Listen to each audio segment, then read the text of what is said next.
Welcome back to the channel, everyone, and today I'm going to bring you a quick guide on youth development with my Nice save. Now, in order to develop young players, it's very important that you set up training, not just for your senior squad, but your reserve squad and youth squad as well.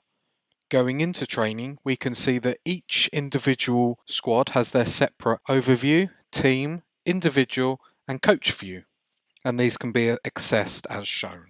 Now, it's important to remember that younger players are still developing physically. What does this mean?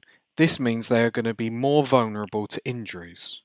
Using the overview screen on the training, you can identify how many players are injured at any one time. It is always important to keep an eye on this so then you can adjust your training.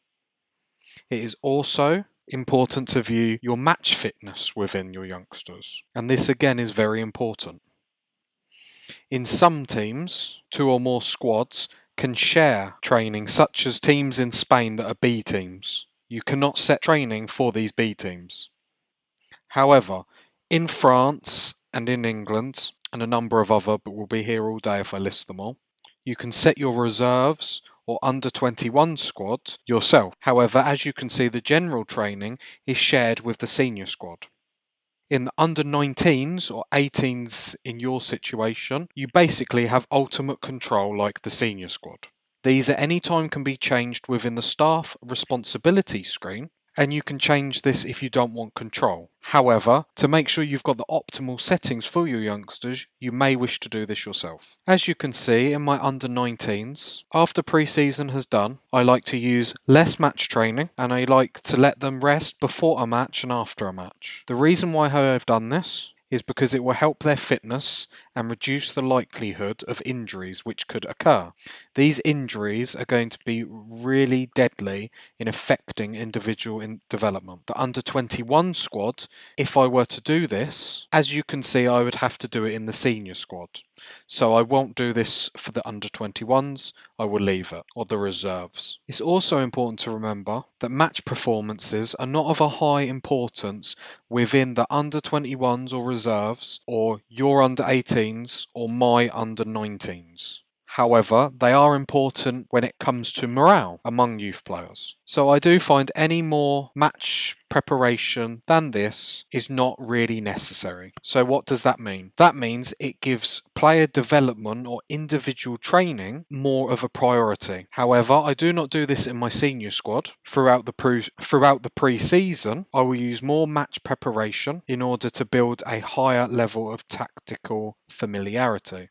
So I normally sit around here. This is because results, as I'm sure you're aware, are much more important for your senior squad, as that keeps you in a job. Match preparation, on the other hand, within both my reserves and under 19s, has been set to match tactics. When the familiarity has reached a high level, I will change this to teamwork in the reserves and under 19s. This is in order to increase team cohesion and to improve the performances. It is also important to set up individual trainings. As I said before, we want to prioritise individual training, as you can see here on the right, which means I make sure the workload on the individual is set as heavy. You may want to experience this and turn this down to medium if you get a lot of individuals struggling with injuries. Because I have this on heavy, it is recommended that the team training is set at average or low. I also set this on balanced, this in order for the youth players to get a decent amount of work on all of their attributes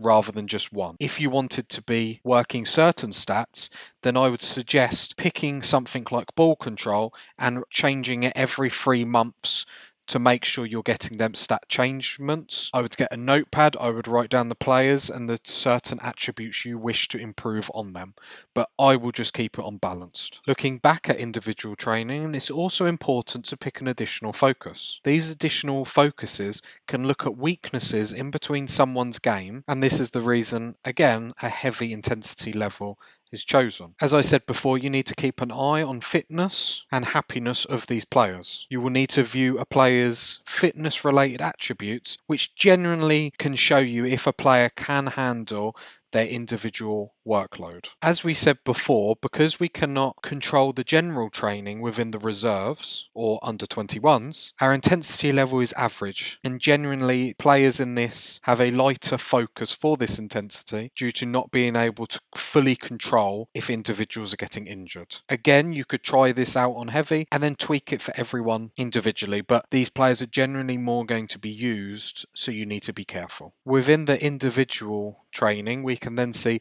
the position training. I find this is very important, especially if you want to play a certain way, as I do on this save with a 4-4-2. It then makes sure, especially people that play an attacking midfielder on the left, like Robin for example, that then he can come and play in my system. Additionally, developing players who can play in 2 or even 3 different positions can provide very beneficial in the future. Player traits can also be viewed here, but we had an episode of that within our Liverpool Let's Play, so I'll leave that for today. It's also important to set your coaches. You can just click ask the assistant to assign and he will assign this, or you can do this yourself. The idea is to get the full amount of stars to make sure that the training that is being delivered to your youngsters, to your staff, is the best quality. Additionally, this is my under 19s manager, for example. I always like their personality to be professional, which will rub off on the players. Having positive personalities in your players is very good for their development and for the future player they are going to be. Because I'm Nice, however, I have struggled to get them all on professional, so I've tried to look for the most positive personalities that I am able to get. If you're with a bigger team, you could probably be more choosy. It's also important to remember, because in the staff and staff responsibilities, I have chosen to control this, I will need to change this throughout the season. I find the best way to be able to stay in control of this is to set yourself a note on the certain day, which can then say change training for under 19s. I can then leave a note, for example, if we were going to move the training every 3 months, I could then leave a message for myself saying change general training.